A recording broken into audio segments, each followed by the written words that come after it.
So just talk about his background and then how you first got to see him. Yeah, so I think so. Deepak Acharya has been known to me for a while. He's the secretary of the Nepal Golf Association, and he was wanting to really put his son into the academy, and along with his son, he wanted to bring in Subash. Now, I didn't know much about Subash at that time.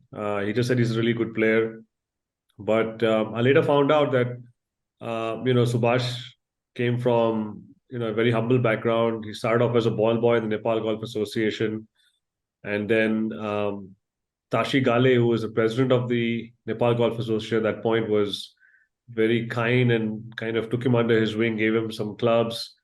And strangely, I met Tashi in Bombay during one of the amateur events, and he was there with Subhash and Sukra, and I kind of gave them a free lesson in the evening. I didn't know really much else about them, but when Subhash came to the academy, I think 2 years ago, he was supposed to be here at the academy for a 3 month stint. But the moment I saw him, hit the ball and so natural, a really, really soft spoken guy and really, really, I would say, talented. I spoke to Deepak and I said, why don't like we just adopt him and take him on and we take care of all of his training needs for the next, few years or the foreseeable future. And I think the Nepal Golf Association's relationship at that point was just kind of developing, and they really liked the fact that we were going to help out. So of course they readily agreed. Subhash was happy because he loved the environment, and so yeah, so he moved into the academy and has been a full time student, since then. Very natural player, to be honest. We haven't had to work too much on his swing. We did a lot of work on his fitness for sure. We did a lot of work on his on his mental state as much as we can, because communication is not the easiest with him. He speaks a bit of Hindi, but not to that level. And of course, being from the background he has been, as I'm sure it's always an issue trying to get them to do things that they've never done before. But he was very open, very easy to coach, very coachable, very hardworking. In fact, one of our biggest challenges was to get him to practice less. He was just out there the whole day. So, and along the way, we heard some really great news where the Nepal Golf Association actually built his family a house in a small village called Lalitpur, where he's from. He didn't have a really solid house. It was made from mud and stuff. And they actually built him a proper house through all of this. So his family has a decent place to stay now. And going forward, I think the Nepal Golf Association will not be able to fund him anymore because of various constraints and the fact that he's turning pro. So TSG now has essentially adopted him, taken it on ourselves to see his future through in this sport. So, other than his playing, what are the things that you're working on, Tarun? So, because I'm sure he'll have to become independent. He'll have to have a life beyond golf. So, what are your plans, and what is it that you do in the academy? I know you do a lot, but I want to hear from you. What is it that you do beyond the game to make sure that he develops Yeah. into a proper person, beyond his game, off the course also?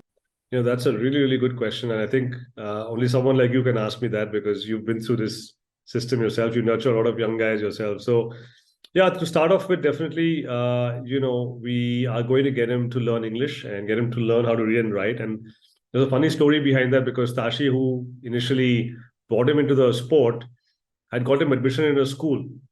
And for 5 years, Subhash never went to school, but Tashi didn't even know that. He would wear his school uniform, leave his house, and then he would not go to school. And then he would come to the golf course in the evening. So what did he do in the day, even till today, is a mystery. So, so Subhash now, I think, has realized the importance of education. I think he's very open now to studying. A well-wisher from Nepal has given him a computer.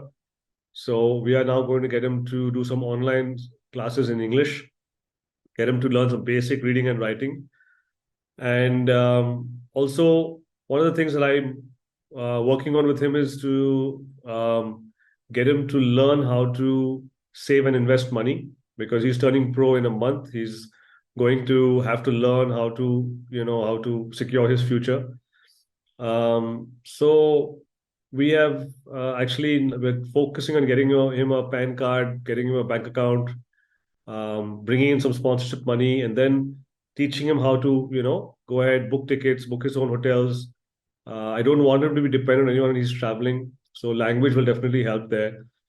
And I have a feeling that, through this next 1, 2 years, traveling 20, 25 weeks, because he's been a bit sheltered in Nepal because everything was done for him. I don't want to go that route right now. I want him to go out there and experience life on his own a little bit. So I think this year will be a good learning for him. We're going to focus on the basics, that to keep himself safe, to manage money, to be able to contact the right people in case he's in trouble. The beauty is, of course, we have a very good support system in terms of the golf scenario. I'm sure you know. I'm sure if he's in Calcutta, I can request you for help, or if he's in Delhi, I can request somebody else for help. But that's our immediate plan: is to definitely help him to learn to manage money, help him to learn English.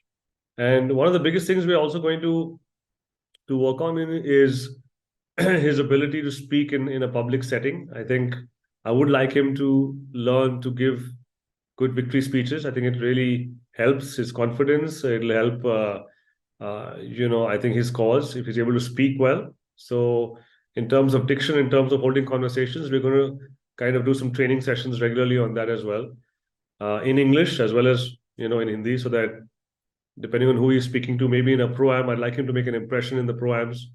So having a conversation with the people he's playing with, overall, development of him as a person, I think is what really we're going to focus on this year, apart from, of course, the golf and the fitness and the other things.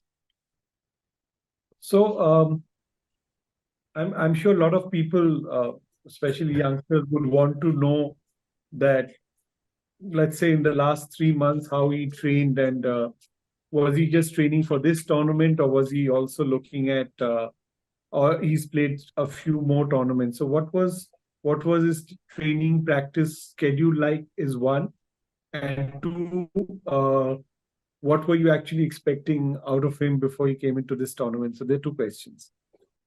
Right. So, the last 2 years has been really, we've worked very hard on his fitness, because he had no idea how to train, one, and also he didn't know how to listen to his body. So not only did we train him to train in the gym, the right kind of movements, the strength part, the rehabilitation part, injury prevention part, but also we had to teach him how to rest, and also how to recognize when the body was giving him some signals. So, he would have slight niggles in his back or his shoulder, and he wouldn't, really say anything about it.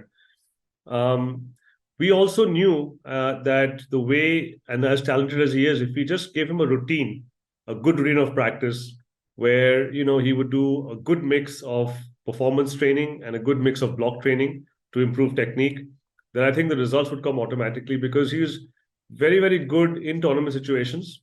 He did have a bit of inconsistency with his driving. We're still working on that. It's still not the best, but it's definitely improved a lot.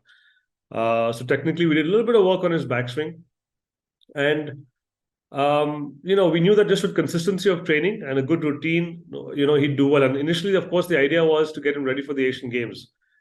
And I think at the Asian Games, I was there, I watched him play.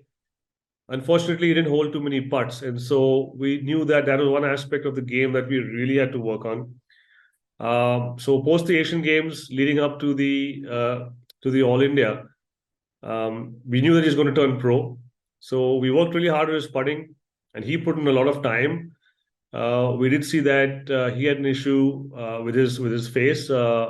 Face used to close a bit through impacts. We work on some gate work and some pressure drills, and that was his major preparation for the All India. And funnily, because we need a sponsor for him right now going forward, because the NGA can't really fund him, I sat him down and I said, Subash, if you win this tournament, right, we'll have a good chance at making a good case for you when we go out and search for sponsors. And I just said it, I said, go out there, and I said, you got to play without fear. I said, because if you don't make it, we're okay. And I said, if you win this tournament, you're going to win it the right way. I don't want you to, go out there and play with fear. And that was pretty much the preparation we did. He came in, and I do know that this was an incredible putting week for him. I think he putted superbly well. I watched him on the final day, the last 36 holes. He holds some really, really crucial putts, made some crucial up and downs.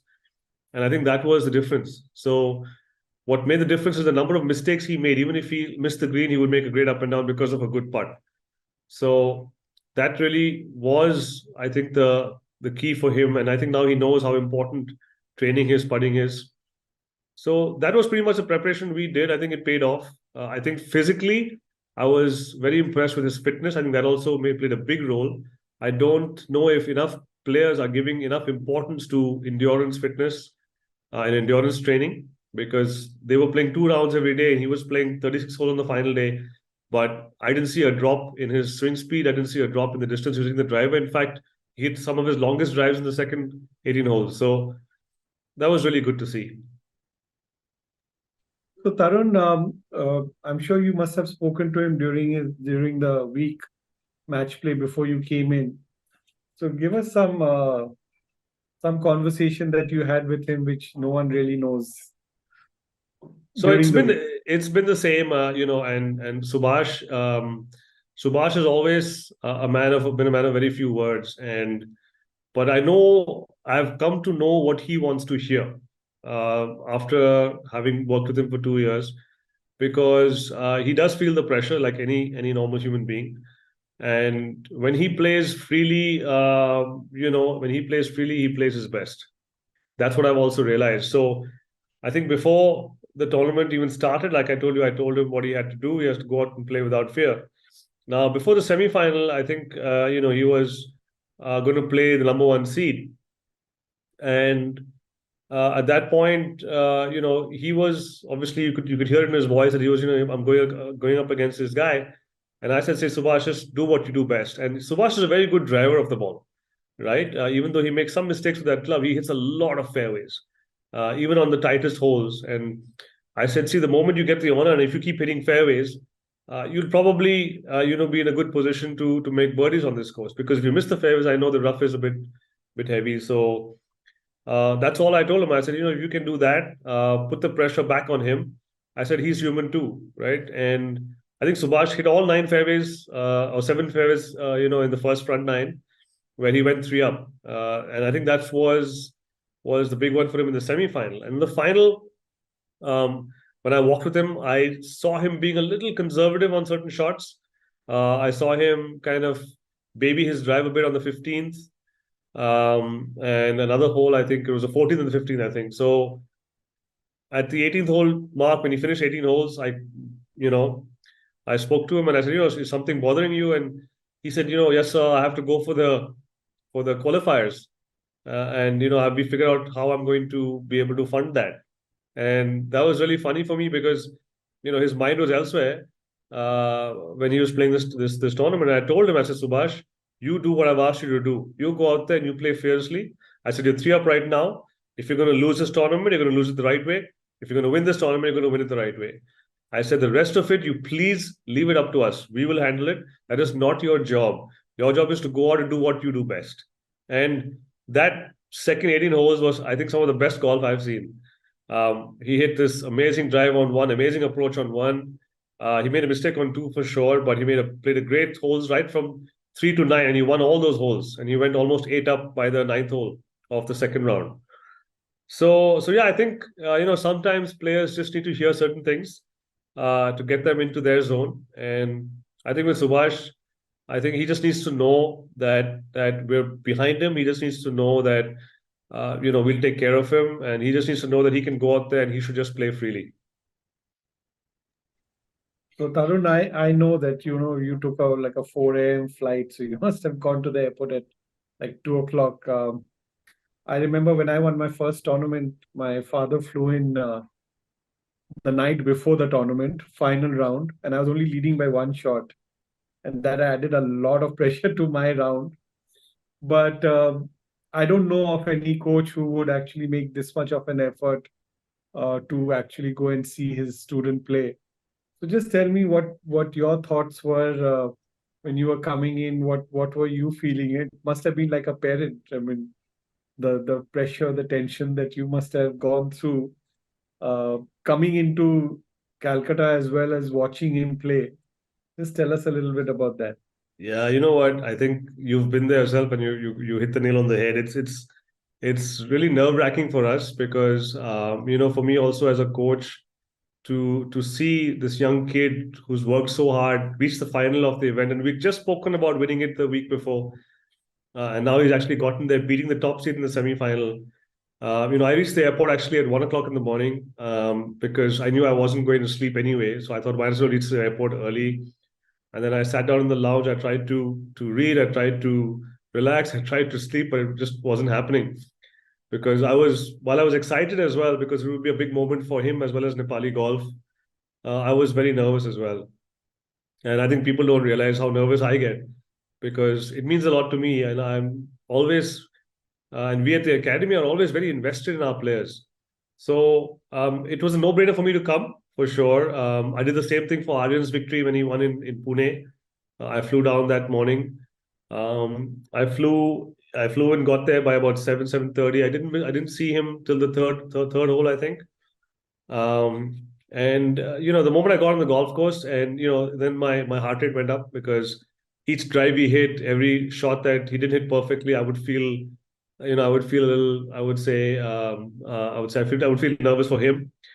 But once I think I got the rhythm of things, and then I saw how well Rohit also was playing and how much he was fighting. At that point, then I think I calmed down a lot because I said, you know what, both these kids are so deserving. Both these kids are so deserving of this trophy that I don't think I'd be disappointed even if Rohit won, and I wouldn't be disappointed if Subhash lost this. Of course, as a coach, you always want your player to do well because you've invested so much time with them. And I'm so glad I flew in because I think the moment Subhash saw me, he gave me a beautiful smile. And, I think he also deep down appreciated the fact that, we or I did this. And I personally feel that maybe it worked the reverse for him. It gave him a little more confidence that there is someone behind him. He's not all alone. And yeah, so overall, it just ended up being a fantastic day. We finished the tournament, then we went back to the room, and then we had to figure out how to take this big trophy back. And Subhash said, "Sir, I can't lift this; it's too heavy for me." So I had to carry the trophy all the way, all around the airport. We went into the aircraft. The air hostesses were looking at me like I'm mad. Like, how am I going to bring this big trophy? We tried putting it up in the overhead storage, didn't fit. And luckily for me, Indigo Airlines and their staff took care of it. So I actually had to shift my seat to where there was a seat vacant next to me, and the trophy went into a seat with a seatbelt around it. So it was kind of a surreal day and a surreal end to it. We reached Bangalore at around 12:30. We left the airport at 1:40 in the morning. And I had my car there, so we both drove back together from the airport. I drove, and I reached the academy, I think around about 3:30 in the morning, and dropped Subhash off to his room, and then went to get some much needed sleep. So yeah, it was an amazing day for me. So you had like a 26-hour, 27-hour day.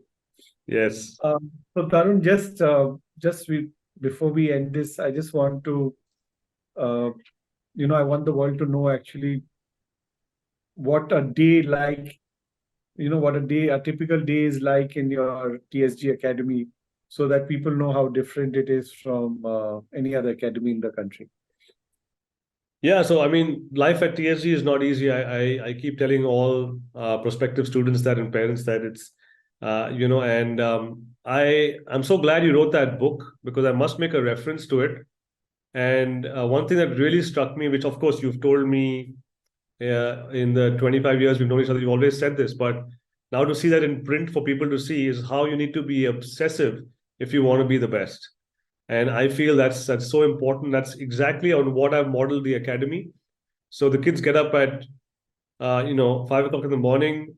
Our assembly is at 6:10, where all the players congregate at our main driving range. They do a little bit of a warm up, which is led by one of the players. My sports science team is available at that point, so they also monitor this. And then the kids break away. Some go to the gym, some continue practice. So the first practice session is from 6:30 to 8:30, after which they go and have breakfast. The next practice session is from 9:15 to around 12:30. And during this time, the kids who also have their gym routines will have to go in there. So it's depending on each player's timetable. There is a break from around 12:30 to 3 p.m. where the kids can have lunch and then they go and rest in their rooms. The third practice session is from around 3:30 to 6. And at 4 o'clock, the kids who have school go to school and they stay in school from 4 to 7 p.m. So it's pretty much a 10-hour day for all the students with, 90-minute gym session packed in that day. Definitely not easy, but it really, in my opinion, brings out the best in the players who are obsessed with being the best. And, before I leave, I want to say a big congratulations to you on your book. I've gone through whatever you've sent me. It's absolutely fantastic, and I think it's going to really help a lot of players, a lot of coaches, and I think if more players read your book and they did the chapter on being obsessed, I think we'll have more international champions in the future. That's a great thing. I'm so happy for you, and as soon as it's published, I'll expect a copy signed by you for sure. Definitely. Tarun, just one more last question. Uh, what are your plans for TSG? I know you've taken over another academy, but I would want you to tell everyone that what are your future plans the next 5 years? Where do you see TSG going? So yeah, it's work in progress. We've just taken over the Clover Greens Academy. So that is, I've got a team of coaches there who we kind of mentor and train, and then we've got good programs running there for juniors as well as adults.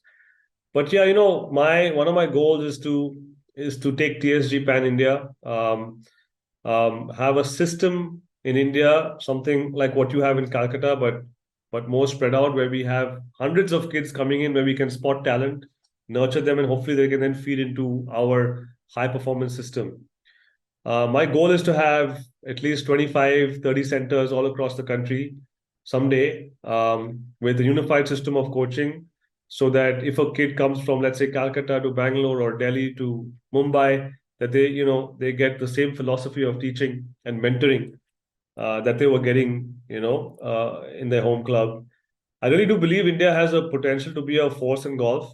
I just think that if we can build on a good development system, I think sky is the limit in terms of what we can do with the sport. So yeah, that's what my dreams are right now. I'm trying to figure out, obviously, how I can fund this whole project.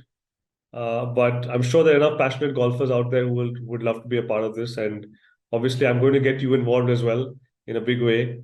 Um, if you'll work with me, of course. And then, I guess, let's see. I think the future is bright for golf, and I want to capitalize on this time where people are open to investing in sport. So yeah, that's pretty much what I'm looking for in the future. Great, Tarun. Thanks for talking, and this will go out, I think, to the entire golfing community in India and across Asia. Wish you all the best, and look forward to chatting with you again. Yeah, thanks, Indeed, and all the best for your book.